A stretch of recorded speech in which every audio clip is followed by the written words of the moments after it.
Hello बच्चों, कैसे हैं आप सब। उम्मीद करता हूँ आप सब फिट और हेल्दी होंगे अपने घरों के अंदर। आप सभी को जैसे पता होगा कि हमारा सीबीएसई का सिलेबस 30% डिडक्ट हुआ है, कम हुआ है। और लकीली जितना भी सिलेबस अब तक हम लोगों ने किया है उसमें से कुछ भी रिड्यूस नहीं हुआ है। ये प्लस फैक्टर रहा हमारे लिए, प्लस पॉइंट रहा कि ऐसा कुछ भी नहीं था कि जो सिलेबस हमने किया हो और वो डिलीट हो गया हो और हमारा टाइम वेस्ट हुआ हो। और जैसा कि अभी आप सबको पता है कि पैंडेमिक चल रहा है, आपके स्कूल सभी बंद हैं, तो हम कोशिश कर रहे हैं कि आपको कोई भी किसी तरह का कोई प्रॉब्लम ना हो। इस वजह से हम लोग स्कूल में आके आप लोगों के लिए क्या कर रहे हैं, वीडियो लेक्चर यहाँ पे प्रिपेयर करेंगे। और हमने कुछ हॉलीडे होमवर्क भी किया था, आप सबको साइंस में हॉलीडे होमवर्क मिला था, प्रेजेंटेशन बनाने के लिए दिया था। उसका मेन पर्पस यही था कि छुट्टियों में आपकी कुछ स्किल्स डेवलप हों। ठीक है, कंप्यूटर सेक्शन में जैसे आपको पता है कि आज के टाइम पे आईटी सेक्टर काफ़ी इंपॉर्टेंट हो जाता है। आप सबको टेक्नोलॉजी के बारे में काफ़ी कुछ पता होना चाहिए। इस वजह से आपको एक प्रेजेंटेशन प्रिपेयर करने के लिए कहा था, physical properties of metals and non metals. इसका रीज़न ये भी था कि फ़िज़िकल प्रॉपर्टीज़ हम लोगों ने 9th क्लास में किया हुआ है। आप सभी को याद होगा malleability, ductility, metals are hard, non metals are brittle, कुछ इस तरह से हमने कुछ प्रॉपर्टीज़ की थी। तो वो हमारे 10th क्लास में भी आता है। मैंने आपको 9th क्लास में भी ये बात बताई थी पहले ही कि ये टॉपिक इम्पॉर्टेंट है। 1 या 2 नंबर में कई बार सीबीएसई बोर्ड में वो क्वेश्चन पूछ लेता है, तो आपको कोई परेशानी ना हो इस वजह से वो फिज़िकल प्रॉपर्टीज़ का आपको होमवर्क दिया गया था। काफ़ी बच्चों ने अच्छी अच्छी प्रेजेंटेशंस बना के भेजी। मैं स्पेशली नाम मेंशन करना चाहूँगा, मुस्कान शेख, अनुराग स्वामी और दीप्ति गर्ग, चेष्टा रोहिला, ये 4 पर्सन ने काफ़ी अच्छी प्रेजेंटेशन बना के देखी। बाकी बच्चों की भी अच्छी थी लेकिन इनकी थोड़ी सी बेटर थी। और बाकी सब ने जिन्होंने नहीं भेजा, काफ़ी सबको प्रॉब्लम थी। कुछ लोगों ने बोला सर कंप्यूटर नहीं है, लैपटॉप नहीं है। कोई बात नहीं, लेकिन मैं आप सभी को यही बोलूँगा, आप सब उनको पढ़ लीजिएगा प्लीज़। ठीक है, पढ़ लेंगे तो मेरा काम थोड़ा सा आसान हो जाएगा। खैर, आज की क्लास स्टार्ट करते हैं। पिछली क्लास में हम लोगों ने पढ़ा था कि क्या होगा कि जब मेटल रिएक्ट करेगा ऑक्सीजन के साथ, तो जब मेटल रिएक्ट करता है ऑक्सीजन के साथ तो वो क्या बनाता है, मेटल ऑक्साइड बनाता है। कुछ रिएक्शंस हमने देखी थी और उसमें ये भी देखा था कि कुछ मेटल रूम टेम्परेचर पे क्या कर रहे हैं, रिएक्शन कर रहे हैं। कुछ मेटल को हीट करना पड़ रहा है, उसको बर्न करना पड़ रहा है, तब जाके वो रिएक्शन कर रहा है। और कुछ हमारे पास मेटल ऐसे भी थे जो रिएक्शन ही नहीं कर रहे थे, उनको बर्न करने पे भी वो ऑक्सीजन के साथ रिएक्शन नहीं कर रहे थे। तो ये जो रूम टेम्परेचर की बात कर रहे हैं या फिर हम ये बात कर रहे हैं कि हीट करने पे या एक्सट्रीम हीट करने पे या फिर कोई रिएक्शन कर ही नहीं रहा, इन सब से हमें पता लगता है रिएक्टिविटी। ठीक है, रिएक्टिविटी का मतलब होता है कौन सा हाईली रिएक्टिव है, कौन कितना फास्ट रिएक्ट कर सकता है किसी अदर मेटल के साथ, कौन कितना स्लो रिएक्ट करेगा किसी अदर एलिमेंट के साथ। ठीक है, तो रिएक्टिविटी से हमें ये सब पता लगता है। तो अगर हम ये बात कह रहे हैं कि रूम टेम्परेचर पे कोई मेटल ऑक्सीजन के साथ रिएक्ट कर रहा है, वो भी वायलेंटली, बहुत तेज़ी के साथ, तो क्या बोला जाएगा, वो मेटल हाईली रिएक्टिव है। और हम लोगों ने देखा था कि वो मेटल हमारे पास कौन सा था, सोडियम और पोटेशियम। उसके बाद हम लोगों ने देखा कि गोल्ड और सिल्वर है, वो रिएक्ट ही नहीं करते, ये हाईली अनरिएक्टिव मेटल होते हैं। ठीक है, और इसी सीक्वेंस में हम आज पढ़ने वाले हैं what will happen when metal react with water. क्या होगा अगर मेटल को रिएक्ट कराया जाए वाटर के साथ। तो जब मेटल की रिएक्शन होती है वाटर के साथ तो हमारे पास 2 प्रोडक्ट मिलते हैं, एक होता है मेटल ऑक्साइड और दूसरा होता है hydrogen gas. When metal react with water it will produce metal oxide and hydrogen gas. लेकिन क्या होता है कि जो मेटल ऑक्साइड होता है, आप लोगों ने पिछले सेक्शन में पढ़ा था, हम लोगों ने पढ़ा था क्या कि मेटल ऑक्साइड वाटर में डिसॉल्व होने पे मेटल हाइड्रोक्साइड भी बनाता है। तो वो जो हमारे पास मेटल ऑक्साइड फॉर्म हुआ है वो फर्दर वाटर के साथ डिसॉल्व हो जाएगा और क्या बनाएगा, मेटल हाइड्रोक्साइड। ठीक है, तो इन दोनों रिएक्शन को अगर मैं कंसाइज करूं, एक ही रिएक्शन में लिखना चाहूं, तो मैं क्या लिखूंगा, when metal react with water it will form metal hydroxide and hydrogen gas. इसे कुछ एग्जाम्पल हम देख लेते हैं कि जब पोटेशियम रिएक्ट करेगा वाटर के साथ तो ये बनाएगा पोटेशियम हाइड्रोक्साइड, साथ में क्या देगा, हाइड्रोजन गैस। और ये जो रिएक्शन है हाईली एक्सोथर्मिक होती है। एक्सोथर्मिक रिएक्शन आप लोगों ने फर्स्ट चैप्टर में पढ़ा था कि 2 तरह की रिएक्शन हमारे पास होती हैं on the basis of temperature change. जब हीट एब्जॉर्ब की जाती है तो क्या बोला जाएगा, वो रिएक्शन क्या है, एंडोथर्मिक रिएक्शन है। और जब हीट इवॉल्व होती है तो क्या बोला जाएगा, वो रिएक्शन क्या है, एक्सोथर्मिक रिएक्शन। तो फिलहाल हमारे पास ये रिएक्शन क्या हो गई, एक्सोथर्मिक रिएक्शन। कि इस रिएक्शन में क्या हो रहा है कि जब पोटेशियम वाटर के साथ रिएक्ट करेगा तो क्या बनाएगा, पोटेशियम हाइड्रोक्साइड, साथ में क्या इवॉल्व करेगा, हाइड्रोजन गैस, और साथ में क्या देगा, high amount of heat energy देगा। ओके, उसके बाद अगली रिएक्शन हमारे पास आती है, what will happen when sodium react with water. तो जब सोडियम रिएक्ट करेगा वाटर के साथ तो ये बनाएगा सोडियम हाइड्रोक्साइड, हाइड्रोजन गैस, और साथ में ये भी क्या करेगा, high amount of heat produce करेगा। तो ये दोनों ही रिएक्शन हमारे पास क्या हो गई, हाईली एक्सोथर्मिक रिएक्शन में आती हैं। कारण कि ये दोनों ही क्या कर रही हैं, high amount of heat produce कर रही हैं। उसके बाद एक और एग्जांपल हमारे पास आता है, what will happen when calcium react with water. तो जब कैल्शियम वाटर के साथ रिएक्ट करेगा तो ये क्या फॉर्म करेगा, कैल्शियम हाइड्रोक्साइड, और साथ में हमें देगा हाइड्रोजन गैस। लेकिन ये रिएक्शन इतनी ज़्यादा वायलेंट नहीं होती। वायलेंट का मतलब क्या, कि यहाँ पे क्या हो रहा था, high amount of heat produce हो रही थी, और ये हीट इतनी ज़्यादा होती है कि ये जो हाइड्रोजन गैस प्रोड्यूस हो रही होती है उसको क्या करता है, बर्न कर देता है, उसको जलाना शुरू कर देता है। ओके, और आप सब लोगों ने पढ़ा होगा कि जो हाइड्रोजन गैस होती है वो हाईली इनफ्लेमेबल गैस होती है। इनफ्लेमेबल मतलब कि जो बहुत जल्दी से आग पकड़ती है, which catches fire easily. Hydrogen gas is highly inflammable, hydrogen gas is highly inflammable मतलब जो ईजिली फायर को कैच कर ले और बहुत तेज़ी के साथ, ठीक है, वायलेंटली बर्न करती है। तो इतनी ज़्यादा हीट होती है कि जो हाइड्रोजन गैस प्रोड्यूस होती है वो जलना शुरू कर देती है, वो बर्न होना शुरू कर देती है, इतनी ज़्यादा एक्सोथर्मिक होती है।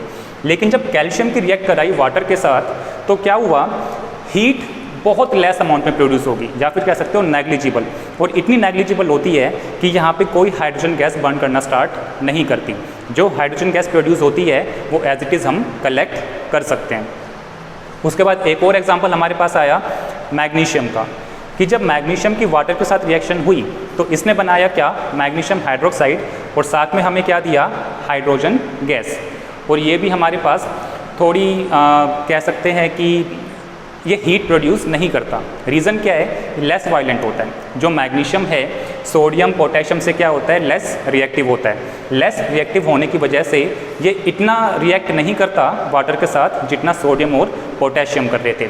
ओके, अच्छा, पॉइंट क्या है कि ये इतने ज़्यादा रिएक्टिव मेटल हैं हमारे पास। आप सब लोगों ने रिएक्टिविटी सीरीज़ की होगी। रिएक्टिविटी सीरीज़ में सबसे टॉप पे कौन आता है, पोटेशियम, उसके बाद कौन आता है, सोडियम। ये इतने ज़्यादा रिएक्टिव हैं कि ये कोल्ड वाटर के साथ ही रिएक्ट करना शुरू कर देते हैं। ये दोनों के दोनों कोल्ड वाटर के साथ रिएक्ट करना शुरू कर देते हैं। ओके, कि इनको कोई टेम्परेचर नहीं चाहिए कि आप पहले पानी को गर्म करो या फिर आप मेटल को गर्म करो उसके बाद ये रिएक्ट करना शुरू करेंगे, नहीं। जैसे ही आपने इसको पानी के अंदर डिप किया, ये ठंडे पानी के साथ ही रिएक्शन करना शुरू कर देंगे। ठंडे पानी से रिएक्शन करने के बावजूद ये high amount of heat produce कर रहे हैं, और इतनी ज़्यादा हीट प्रोड्यूस कर रहे हैं कि क्या हो रहा है कि हाइड्रोजन गैस बर्न करना शुरू कर देती है। ठीक है, तो ये भी क्या कर रहा है, कोल्ड वाटर के साथ रिएक्ट कर रहा है। लेकिन मैग्नीशियम जो है ये हॉट वाटर के साथ रिएक्ट करता है।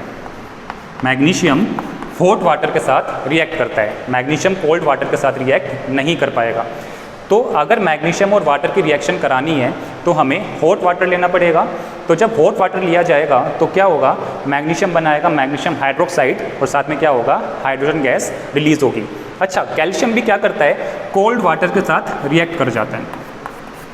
कैल्शियम कोल्ड वाटर के साथ रिएक्ट कर जाता है, लेकिन ये इतनी हीट प्रोड्यूस नहीं करता, बहुत ही कम अमाउंट के अंदर हीट प्रोड्यूस करता है। तो यहाँ से हमें ये पता लगा कि sodium and potassium are highly reactive metal, कारण कि ये ठंडे पानी के साथ रिएक्शन कर रहे हैं और साथ ही साथ high amount of heat produce कर रहे हैं। Calcium is less reactive than sodium and potassium. Okay, कि अगर मैं बोलूँ कि यहाँ पे हम कैसे पता लगाएंगे कि कौन सा ज़्यादा रिएक्टिव है और कौन सा कम रिएक्टिव है, तो यहाँ पे हम इन चीज़ों को देखेंगे कि सोडियम और पोटेशियम क्या कर रहे हैं, ठंडे पानी से रिएक्ट कर रहे हैं और high amount of heat produce कर रहे हैं, वायलेंटली रिएक्ट करते हैं। लेकिन कैल्शियम ठंडे पानी के साथ रिएक्शन तो कर रहा है लेकिन बहुत ज़्यादा हीट प्रोड्यूस नहीं कर रहा। इस वजह से हम ये कह सकते हैं कि calcium is less reactive than sodium and potassium. और क्योंकि मैग्नीशियम जो है ठंडे पानी के साथ रिएक्ट नहीं कर पा रहा, हमें हॉट वाटर लेना पड़ रहा है, तो अब हम ये कह सकते हैं magnesium is less reactive than sodium, potassium and calcium. तो अगर मैं इसको थोड़ा रिएक्टिविटी सीरीज़ के ऑर्डर में अरेंज करना चाहूँ तो मुझे पता लगा potassium is more reactive than sodium, sodium is more reactive than calcium and calcium is more reactive than magnesium. Okay, इन सब से हमें ये पता लगता है कि कौन सा मेटल कितना ज़्यादा रिएक्टिव है। अब बात करते हैं एल्यूमिनियम और आयरन की। तो कुछ मेटल हमारे पास ऐसे हैं जो कोल्ड वाटर के साथ रिएक्ट कर रहे हैं, कुछ मेटल हमारे पास ऐसे हैं जो हॉट वाटर के साथ रिएक्ट कर रहे हैं, लेकिन कुछ मेटल ऐसे भी होते हैं जो ना ही कोल्ड वाटर के साथ रिएक्ट कर पाते हैं ना ही हॉट वाटर के साथ रिएक्ट कर पाते हैं। उनको रिएक्शन के लिए किस चीज़ की रिक्वायरमेंट होती है? स्टीम की। अगर आप थोड़ा सा नोटिस करें तो मैंने यहाँ पे वाटर को किस फॉर्म में लिया है? गैसियस फॉर्म में। और वाटर की जो गैसियस फॉर्म होती है वो क्या होती है? स्टीम। तो जब एल्यूमिनियम स्टीम के साथ रिएक्ट करेगा तो ये हाइड्रोक्साइड नहीं बनाएगा, सिंपली क्या बनाएगा? मेटल ऑक्साइड, मतलब एल्यूमिनियम ऑक्साइड, और साथ में क्या देगा? हाइड्रोजन गैस प्रोड्यूस करेगा। उसी तरह से अगर आयरन स्टीम के साथ रिएक्ट करता है तो ये हमें क्या देगा? आयरन ऑक्साइड, और साथ में क्या प्रोड्यूस करेगा? Hydrogen gas. ओके, तो इन सब को अगर मैं कंसाइज करके एक स्टैंडर्ड इक्वेशन की फॉर्म में लिखना चाहूँ तो मैं ये कह सकता हूँ, when metal react with cold and hot water it will produce metal hydroxide and hydrogen gas. But when any metal react with steam, when any metal react with steam it will produce metal oxide and hydrogen gas. Okay, तो ये standard equation याद कर लीजिएगा। तो हम लोगों ने आज क्या पढ़ा कि सोडियम, पोटेशियम, कैल्शियम, मैग्नीशियम ये हॉट और कोल्ड वाटर के साथ रिएक्शन करते हैं और क्या प्रोड्यूस करते हैं? मेटल हाइड्रोक्साइड, साथ में हाइड्रोजन गैस। कुछ रिएक्शन इनमें से एक्सोथर्मिक है, कुछ रिएक्शन इनमें से एक्सोथर्मिक नहीं है। लेकिन कुछ मेटल ऐसे भी होते हैं जो ना ही हॉट वाटर के साथ रिएक्ट करते हैं ना ही कोल्ड वाटर के साथ रिएक्ट करते हैं। ऐसे मेटल जो ना ही हॉट वाटर के साथ रिएक्ट करते हैं ना ही कोल्ड वाटर के साथ रिएक्ट करते हैं, वो क्या बनाते हैं? मेटल ऑक्साइड बनाते हैं और साथ में क्या प्रोड्यूस करते हैं? हाइड्रोजन गैस प्रोड्यूस करते हैं। अच्छा, ये सारी इक्वेशन बैलेंस नहीं है, अनबैलेंस है। तो ये आपका होमवर्क है कि आप इन सब को बैलेंस करके देखिएगा। और वैसे भी सारी इक्वेशन आपकी बुक में है, अगर आपको रेफ़र करना हो कि आपके आंसर ठीक है या गलत है तो आप अपनी NCERT बुक रेफ़र कर सकते हैं। ओके, तो जो क्वेश्चन बनते हैं वो तो मैंने आपको बता दिए, लेकिन इनमें एक दो क्वेश्चन आते हैं जो पूछे जाते हैं बोर्ड एग्जाम में, काफ़ी पॉपुलर हैं। और वो क्या है, ज़रा एक बार देखते हैं। एक क्वेश्चन पूछा जाता है कि जब कैल्शियम को या मैग्नीशियम को आप रिएक्ट कराते हैं वाटर के साथ तो कैल्शियम या मैग्नीशियम फ्लोट करना शुरू कर देता है पानी के अंदर। ठीक है, मैंने क्या बोला कि जब हमने एक बीकर के अंदर कैल्शियम को या मैग्नीशियम को डाला तो जब हमने उसको पानी से फिल किया तो जैसी रिएक्शन स्टार्ट होती है ये जो कैल्शियम है ये फ्लोट करना शुरू कर देता है, तैरना शुरू कर देता है। फ्लोटिंग का मतलब क्या होता है? तैरना। ठीक है, इसका रीज़न क्या होता है? इसका रीज़न क्या होता है कि जैसे ही ये रिएक्ट करना शुरू करेगा हाइड्रोजन गैस प्रोड्यूस होगी, और जो हाइड्रोजन गैस प्रोड्यूस हो रही है वो बबल्स की फॉर्म में प्रोड्यूस हो रही है। तो वो बबल्स क्या करेंगे? इसके सरफेस पे स्टिक हो जाएंगे, ठीक है। और जैसे ही कुछ बबल्स इसके सरफेस पे स्टिक होंगे, आप लोगों ने पढ़ा होगा हाइड्रोजन गैस बहुत ही लाइट वेट गैस होती है, ठीक है, बहुत ही हल्की गैस होती है, तो वो ऊपर की तरफ उठना शुरू करेगी। तो जैसे जैसे गैस ऊपर की तरफ उठेगी वैसे वैसे जो हमारा मेटल पीस है वो भी क्या होगा? ऊपर की तरफ फ्लोट करना स्टार्ट कर देगा। ओके, तो ये क्वेश्चन 1 नंबर या 2 नंबर में CBSE बोर्ड एग्जाम में पूछा जा सकता है कि वाई कैल्शियम और मैग्नीशियम फ्लोट इन वाटर। तो क्यों फ्लोट करता है कि जब कैल्शियम या मैग्नीशियम वाटर के साथ रिएक्ट करेगा तो वहाँ पे हाइड्रोजन गैस बबल्स प्रोड्यूस होंगे। वो हाइड्रोजन गैस बबल्स क्या करेंगे? इस मेटल से स्टिक करेंगे, चिपक जाएंगे, और फिर क्या होता है? इस वजह से ये मेटल जो है पानी पे क्या करेगा? फ्लोट करना शुरू कर देगा, ठीक है। और एक और क्वेश्चन जो काफ़ी पॉपुलर है, व्हेन सोडियम और potassium react with water it will start burning, it catches fire, why? तो ये हमने पढ़ लिया पहले ही। क्या पढ़ा था कि जब सोडियम और पोटेशियम वाटर के साथ रिएक्ट करते हैं तो ये क्या प्रोड्यूस करते हैं? हाइड्रोजन गैस, और साथ ही साथ ये रिएक्शन क्या होती है, हाईली एक्सोथर्मिक होती है, बहुत ज़्यादा हीट प्रोड्यूस करती है। तो जो हीट प्रोड्यूस हो रही है वो हाइड्रोजन गैस को बर्न करना शुरू कर देती है, और जैसे ही हाइड्रोजन गैस बर्न करना शुरू करेगी, ठीक है, हमें वहाँ पे क्या देखने को मिलेगा कि वो जो मेटल हमारे पास प्रोड्यूस हुआ है, वो जो गैस वहाँ पे प्रोड्यूस हुई है, इट कैचेस फायर्स। ओके, तो बच्चों आज के लिए इतना ही। बाकी क्लास आपको कल से कंटिन्यू आपको मिल जाएगी। बीच में थोड़ा गैप आ गया था, जैसा कि थोड़ा हम नई स्ट्रैटेजी बना रहे थे कि आप लोगों के लिए कैसे कैसे हम सिलेबस अफेक्टिवली आप तक पहुंचा सकें। ओके, आज की क्लास में इतना ही। Thanks for watching, bye bye.